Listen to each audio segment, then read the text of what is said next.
इस संसार समुद्र से पार होना बहुत कठिन है, क्योंकि भगवती माया का ऐसा आकर्षण है कि एक क्षण में हम सत ज्ञान भूल जाते हैं। असत अज्ञान का ऐसा साम्राज्य सा छाया हुआ है।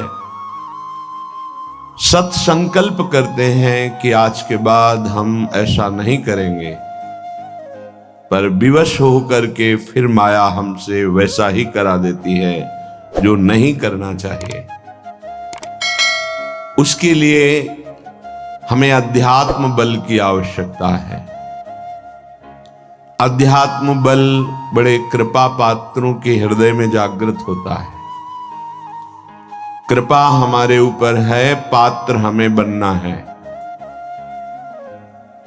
कृपा ना होती तो मनुष्य देह न मिलता, साधु संग न मिलता, धाम आने को न मिलता, नाम लीला रूप प्रभु के सिद्धांत ये सुनने को न मिलता।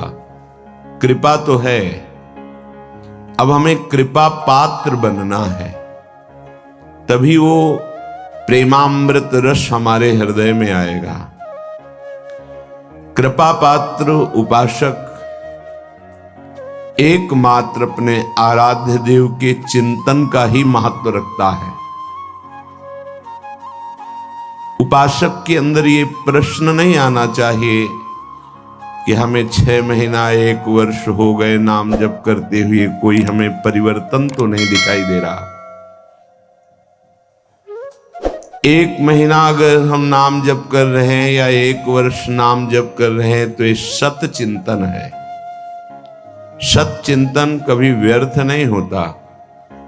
तुम्हें पता नहीं है कि तुम्हारे कितने अशुभों का नाश कर चुका है नाम, यदि वास्तविक आप जप रहे हैं। संचित कर्मों को पहले भस्म करता है नाम। इसीलिए नवीन उपासक को ये अनुभव नहीं होता कि नाम का फल क्या है, क्या आनंद है, क्या दुख मिटता है। इसलिए प्रार्थना है आप अपने अज्ञान के कारण कहीं नाम जपना ना छोड़ दे कि जब से नाम शुरू किया हमें कोई लाभ नहीं दिखाई दे रहा, हमें नौकरी नहीं मिल रही, हमारा काम नहीं बन रहा, हमारे दुख नहीं मिट रहे और दुख बढ़ रहे हैं। ऐसा आपको माया अनुभव कराएगी। पर आपको दृढ़ विश्वास रखना है सदगुरुदेव के वचनों में, शास्त्र वचनों में, संत वाणी में। इसी विश्वास के सहारे हम अध्यात्म बल से युक्त हो जाते हैं। नहीं तो जब हम नाम जप करते हैं तो सबसे पहला काम नाम का होता है गोदाम में आग लगाना। जो हमारे संचित कर्मों का शुभ अशुभ गोदाम है उसको भस्म करता है। अब ये बात पता नहीं है तो वो वर्तमान में तत्काल फल देखना चाहता है कि हम नाम जप किए तो हमारी सारी कामनाओं की पूर्णता हो ही जानी चाहिए। नहीं, नाम जप का फल क्या हुआ, वो ऐसा सोचता है, पर ऐसा नहीं है।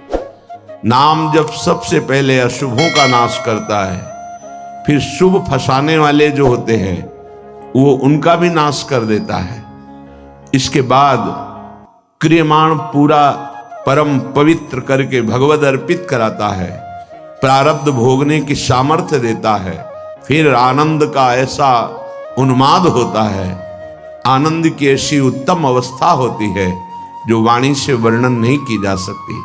आप धैर्यवान बने, उत्साह पूर्वक नाम का जप, नाम का कीर्तन, नाम का चिंतन करें, परिणाम बहुत मंगलमय होगा। थोड़ा धीरज रखें, थोड़ा विश्वास करें। न एक एक नाम आपको उठा रहा है, अभी आपको समझ में नहीं आएगा। जब आपके पाप नष्ट हो जाएंगे, हृदय निर्मल होने लगेगा, तब आपको समझ में आएगा। मेरा मन प्रियाजू की कृपा से इस प्रेम रस में आविष्ट हो गया है। अब मेरे लिए वृंदावन से उत्तम कोई नहीं, क्योंकि वृंदावन ने मुझे प्रियाजू प्रदान किया, प्रियाजू के चरणों का प्रेम प्रदान किया, राधा नाम प्रदान किया। अब किसी की कोई मर्यादा नहीं। प्रेम की अपनी स्वयं की मर्यादा है कि वो किसी की मर्यादा नहीं रखता। प्रीति न काहू की कान विचारे, ये प्रेम है। प्रीति की रीति रंगीलो ही जाने।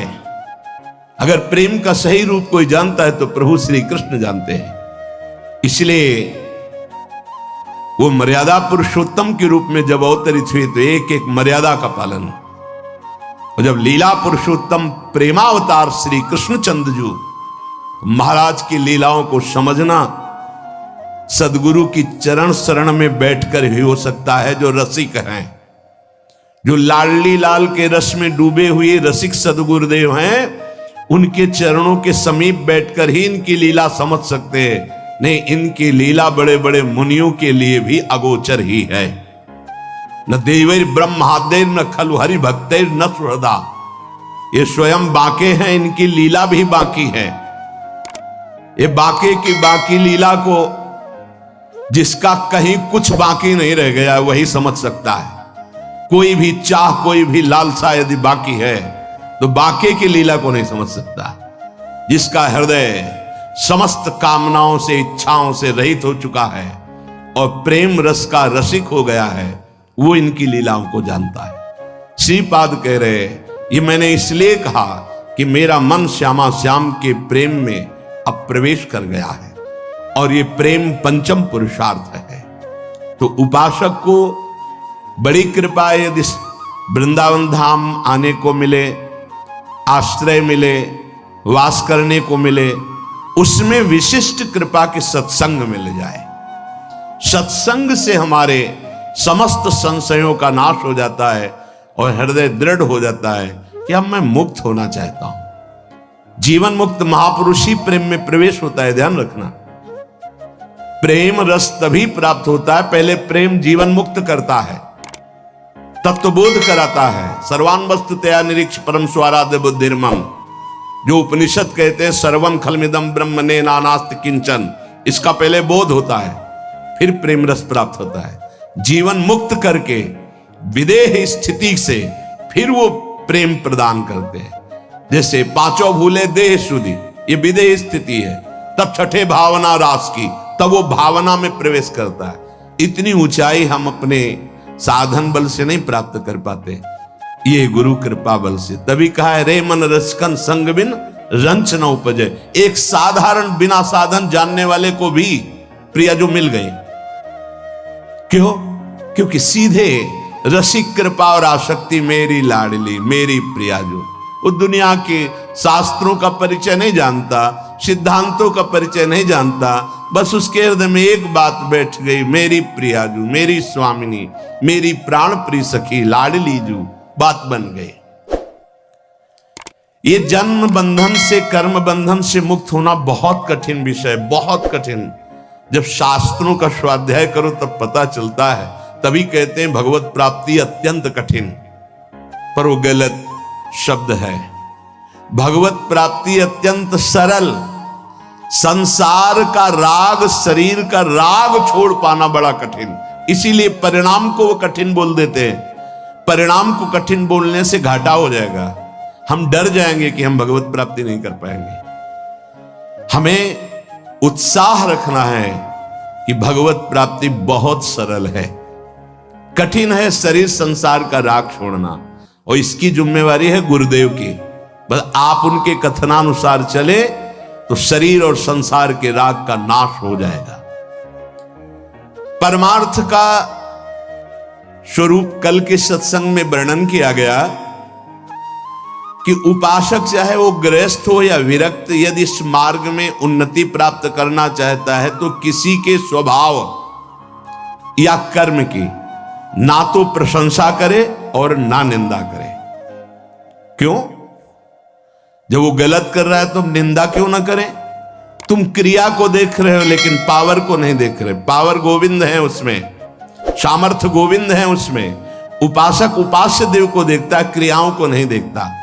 बोले नहीं, बहुत गंदा आदमी, उससे हम भगवान कैसे मान सकते हैं?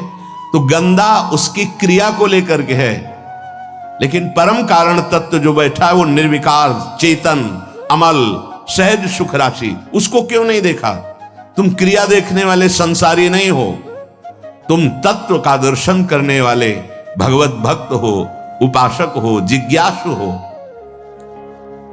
जैसे है हम छाया को देखकर, कल ध्यान कीजिए सत्संग का, छाया को देखकर भ्रम हो जाता है कोई है क्या, ठूंठ को देखकर भ्रम हो जाता है भूत है क्या, रस्सी या टायर को देखकर हमें भ्रम हो जाता है ये सर्प है क्या, पर वहां कुछ नहीं होता।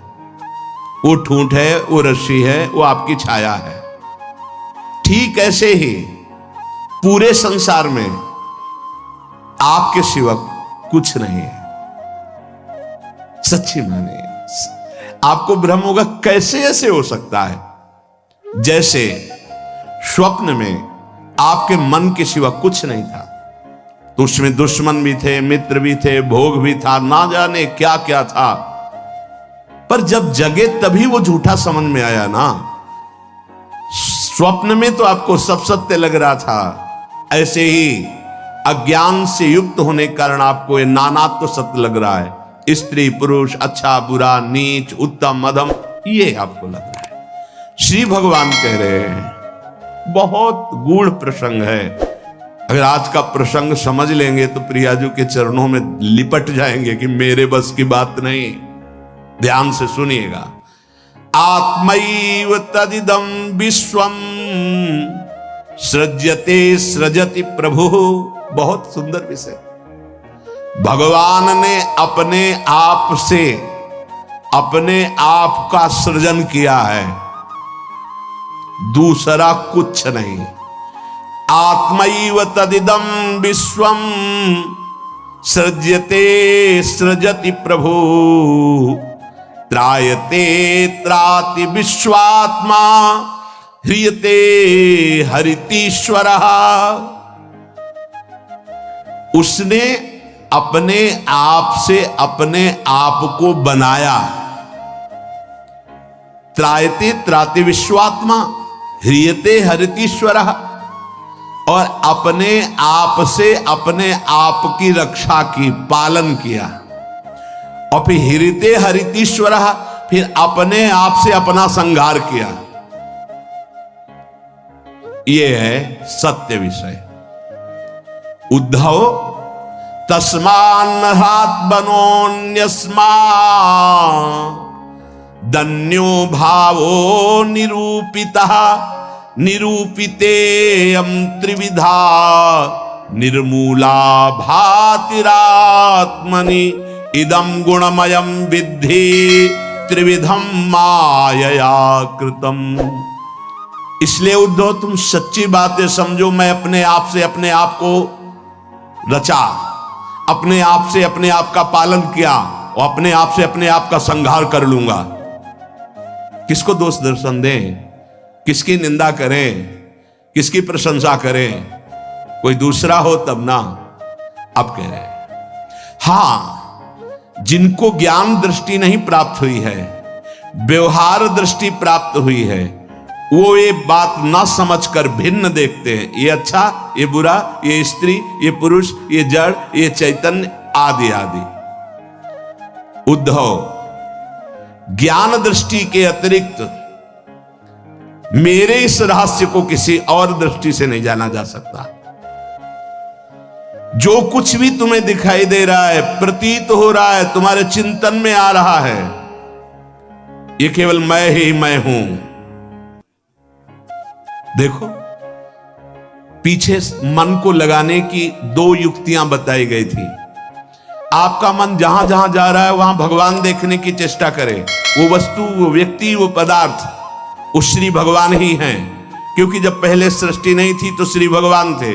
भगवान ने अपने आप में सृष्टि रची तो सब कुछ भगवान है। और जब समेट लेंगे तो केवल भगवान बचेंगे। तो जहां जहां मन जाए, जिस वस्तु, व्यक्ति, स्थान में, उसी श्री भगवान को देखिए कि ये वस्तु, ये व्यक्ति, ये स्थान मेरे आराध्य देव बने हुए। दूसरी बात कही गई थी, जहां जहां मन जाए वहां से हटा के अपने लक्ष्य में लगाइए। बार बार मन को ऐसा करने से वो मन लक्ष्य में लग जाएगा, स्थिर हो जाएगा।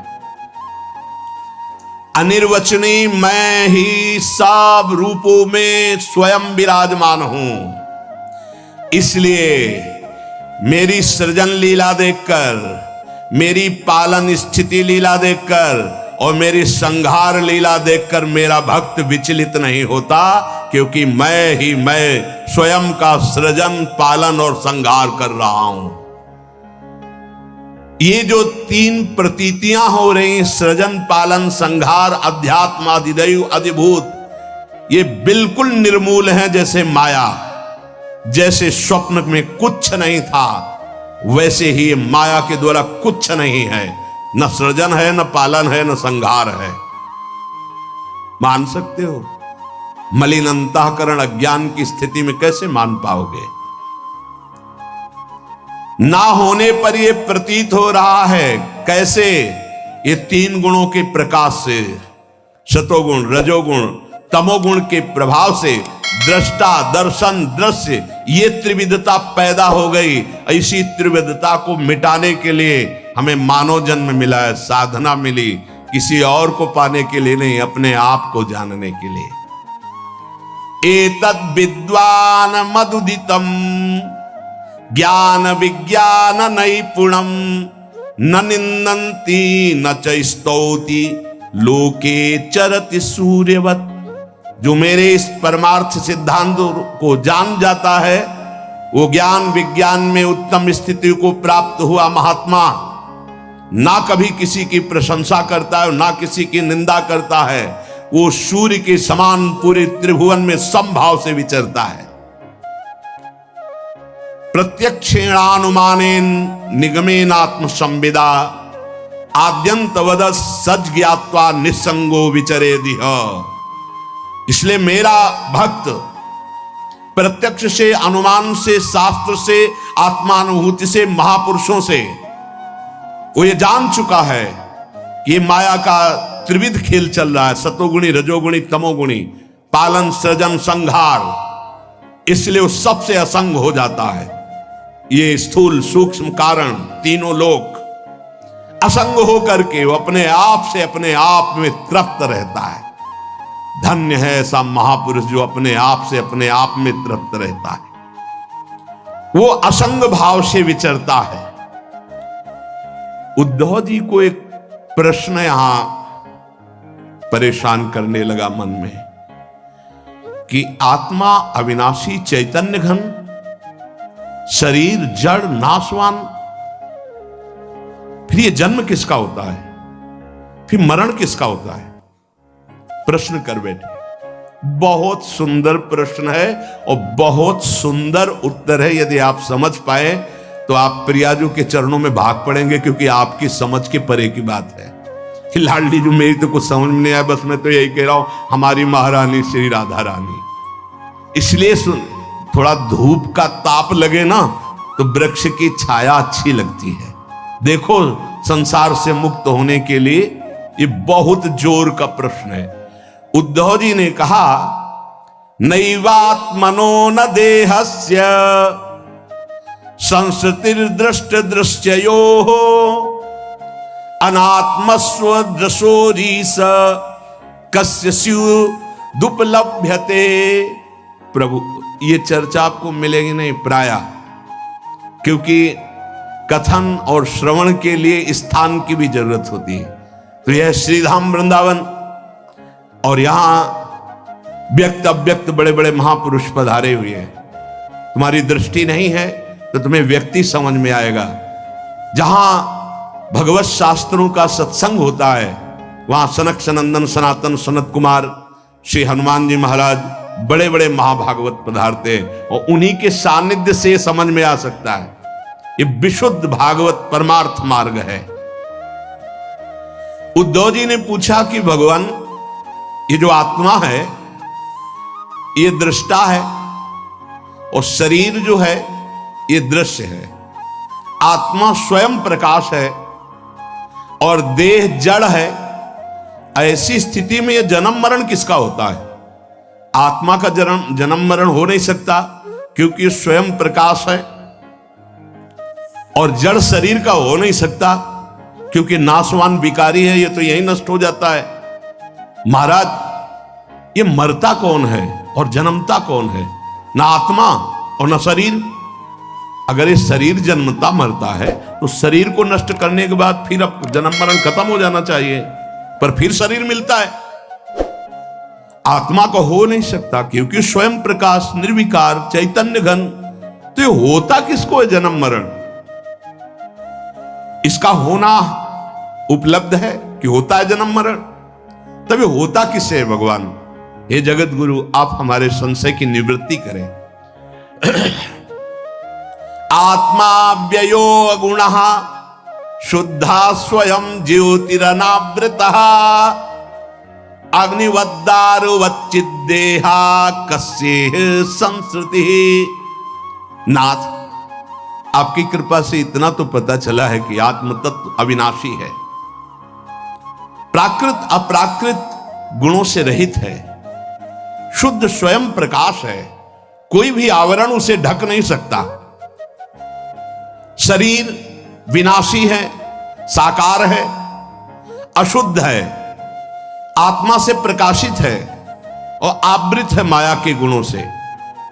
प्रभु, आत्मा तेज स्वरूप प्रकाशमान, शरीर काठ की तरह अचेतन, फिर ये जन्म मृत्यु संसार किसको प्राप्त होता है?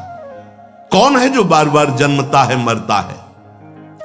श्री भगवान वाच यावद्देहेन्द्रिय प्राणै रात्मनः सन्निकर्षणम् संसारा फलवास्तावत् पार्थो अविवेकिनः। भगवान श्री कृष्ण ने कहा, प्रिय उद्धव, बहुत तुमने विशुद्ध परमार्थ के स्वरूप का प्रश्न किया है। यद्यपि इस संसार का ज्ञान में कोई अस्तित्व नहीं है, अज्ञान के कारण ये भास रहा है, पर ध्यान देने योग्य बात, जब तक ये देह का अभिमानी है, मैं स्त्री मैं पुरुष, मैं ये देख रहा हूं, मैं खा रहा हूं, मैं बोल रहा हूं, इंद्रियों का अभिमानी है, प्राणों का अभिमानी है, तब तक आत्मस्वरूप जो निर्विकार सच्चिदानंदमय है, इस भ्रांति के कारण बार बार जन्म और मरण को प्राप्त होता रहता है।